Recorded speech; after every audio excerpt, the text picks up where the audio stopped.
Everyone welcome to the channel. আজি আৰু এটা নতুন ভিডিঅ' সমাজ বিজ্ঞানৰ ওপৰত দিছোঁ। বহুতে মোক সুধি আছিলে সমাজ বিজ্ঞানত কেনেকুৱা ধৰণৰ প্ৰশ্ন আহিব পাৰে, কিছুমান কমন কুৱেশ্যন লাগে। গতিকে মই কি কৰিলোঁ, অসমৰ বিভিন্ন জিলাত যিমানবিলাক টেষ্ট পেপাৰ হৈছিলে তাৰ লগতে যোৱা 5-6 বছৰমানৰ মেট্ৰিকত যিবিলাক প্ৰশ্ন আহিছে সমাজ বিজ্ঞানৰ পৰা, সেই প্ৰশ্নখিনি মই চালোঁ আৰু তাৰ পৰা চাই পেলাই মই নিজে বিচাৰি উলিয়াইছোঁ যে কিছুমান প্ৰশ্ন আহিব পাৰে। এই ভিডিঅ'টোত অকল লং কুৱেশ্যনবিলাক দিম, মানে যিবিলাক 3-4 নম্বৰীয়া প্ৰশ্ন বা 2-3-4 নম্বৰীয়া যিবিলাক ব্ৰড কুৱেশ্যন হয়, সেই কুৱেশ্যনখিনি মই চাইছোঁ আৰু প্ৰত্যেকটো চেপ্টাৰৰ পৰাই দিবলৈ চেষ্টা কৰিছোঁ। তোমালোকে চাই যাবা। মই এইটো কোৱা নাই যে এইখিনি কমন কুৱেশ্যন হয়, ইয়াৰ পৰাই 100% আহিব। তোমালোকে বেলেগ কুৱেশ্যনো চোৱা, ঠিক আছে? কিন্তু তোমালোকে বেলেগ কুৱেশ্যনো যদিও চাইছা, মানে মই যিকেইটা কুৱেশ্যন আজি এই ভিডিঅ'টোত দিম, তোমালোকে যাতে পৰীক্ষাত নোচোৱাকৈ নোচোৱা। আৰু কোনোবা ষ্টুডেণ্ট যদি অকণোৱে পঢ়া নাই, জিৰ' প্ৰিপেৰেশ্যন, তোমালোকে কি কৰিবা, এই কুৱেশ্যনকেইটা এটলিষ্ট চাই যাবা। মানে এই কুৱেশ্যনকেইটাৰ পৰা পৰীক্ষাত আহিব পাৰে।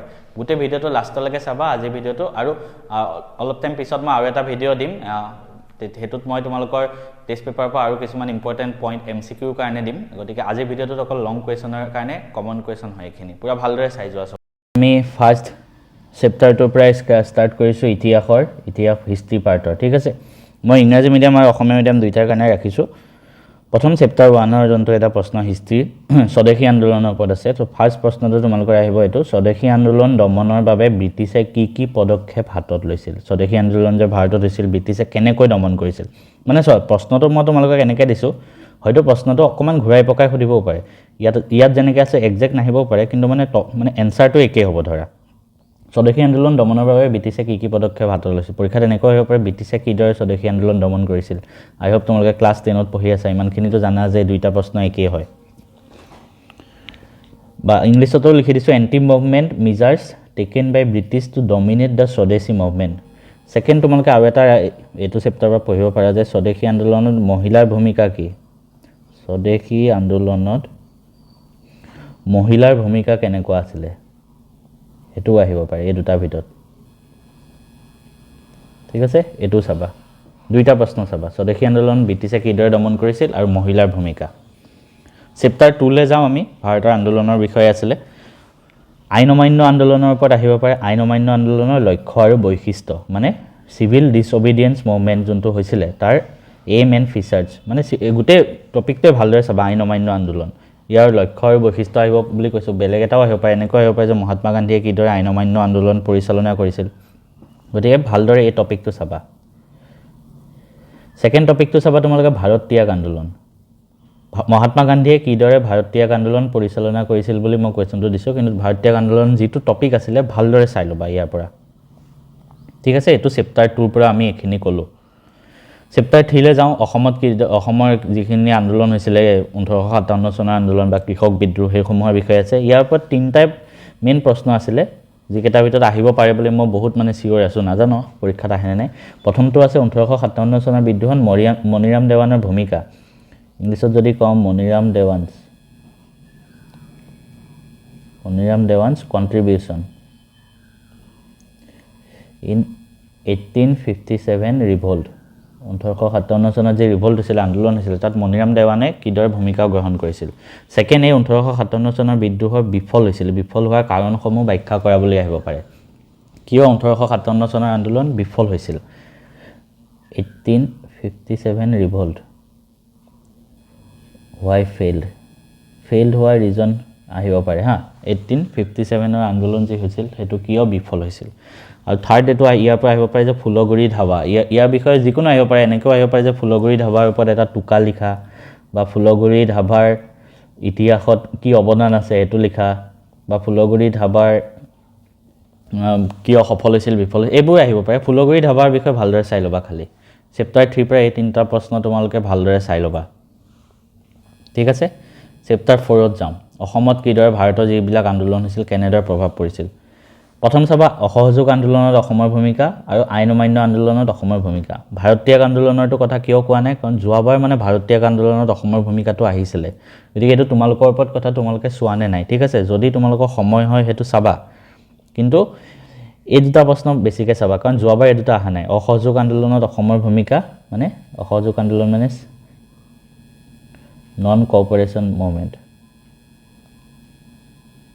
ঠিক আছে? নন কোঅপাৰেশ্যন মুভমেণ্টত আছামৰ কি ৰোল আছিলে সেইটো চাবা। আৰু আইন অমান্য আন্দোলন মানে চিভিল ডিছঅবিডিয়েন্স মুভমেণ্ট।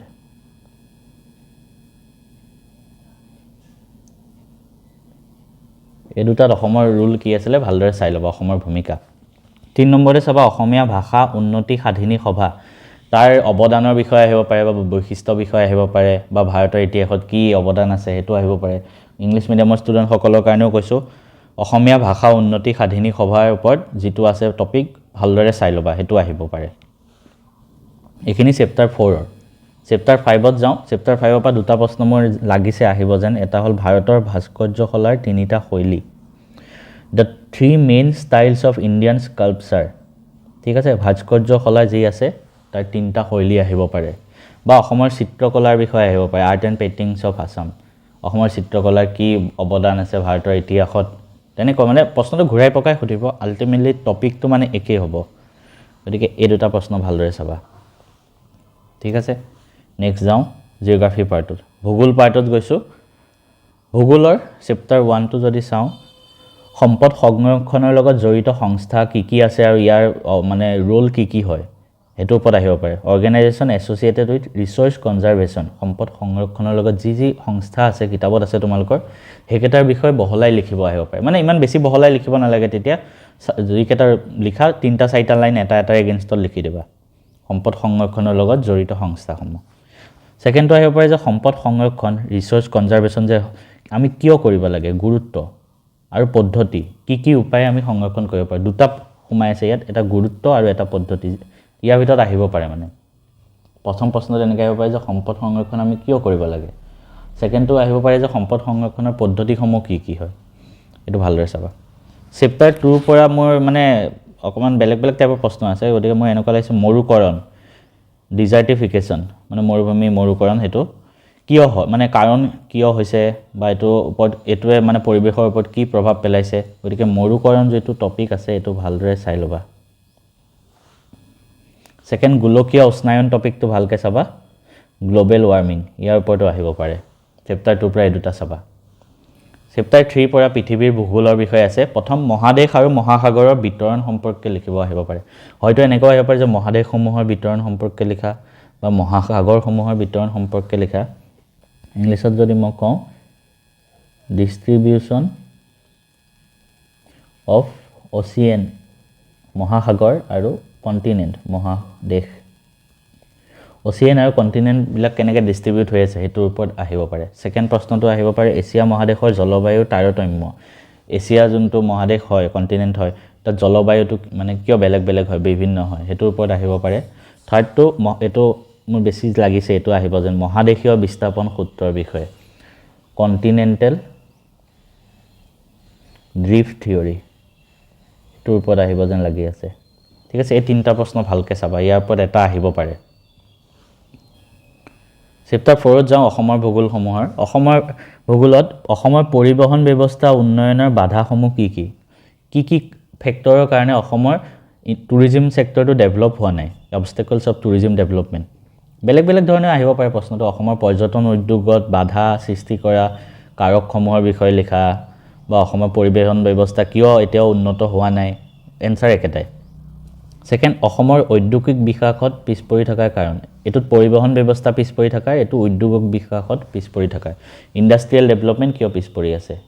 এনেকুৱাও আহিব পাৰে যে পৰীক্ষাত অসমৰ ঔদ্যোগিক বিকাশ কিয় এতিয়াও মন্থৰ হৈ আছে, কি কি কাৰণে অসমৰ ঔদ্যোগিক বিকাশ সম্ভৱ হৈ উঠা নাই, মানে ছেইম উত্তৰ একেটাই, মানে বেলেগ বেলেগ প্ৰশ্ন মই তোমালোকক কৈ দিছোঁ।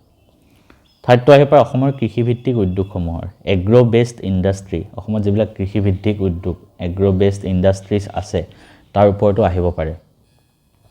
ভাৰতীয় গণতন্ত্ৰ, এইটো ভাৰতীয় গণতন্ত্ৰৰ পৰা প্ৰথম মোৰ এনেকুৱা লাগিছে যে এনেকৈ 4টামান টাৰ্ম দি দিব ভাৰতীয় যিখন সংবিধান আছে তাৰ, সাৰ্বভৌম, সমাজবাদী, গণতান্ত্ৰিক, ধৰ্ম নিৰপেক্ষ, এইকেইটা টাৰ্ম ভালদৰে চাই যাবা, ইয়াৰ মিনিংবিলাক আহিব পাৰে। ছভেৰেইন, ছ'চিয়েলিষ্ট, ডেম'ক্ৰেটিক আৰু ছেকুলাৰ, এই 4টা ভালদৰে চাই যাবা। ছেকেণ্ড প্ৰশ্নটো চাবা নেহেৰুৰ উদ্দেশ্য সম্পৰ্কিত 3টা প্ৰস্তাৱ, 3 প্ৰপ'জেল অফ নেহেৰুজ অবজেক্টিভ ৰিজলিউশ্যন, নেহেৰুৰ উদ্দেশ্য সম্পৰ্কিত 3টা প্ৰস্তাৱ আহিব পাৰে।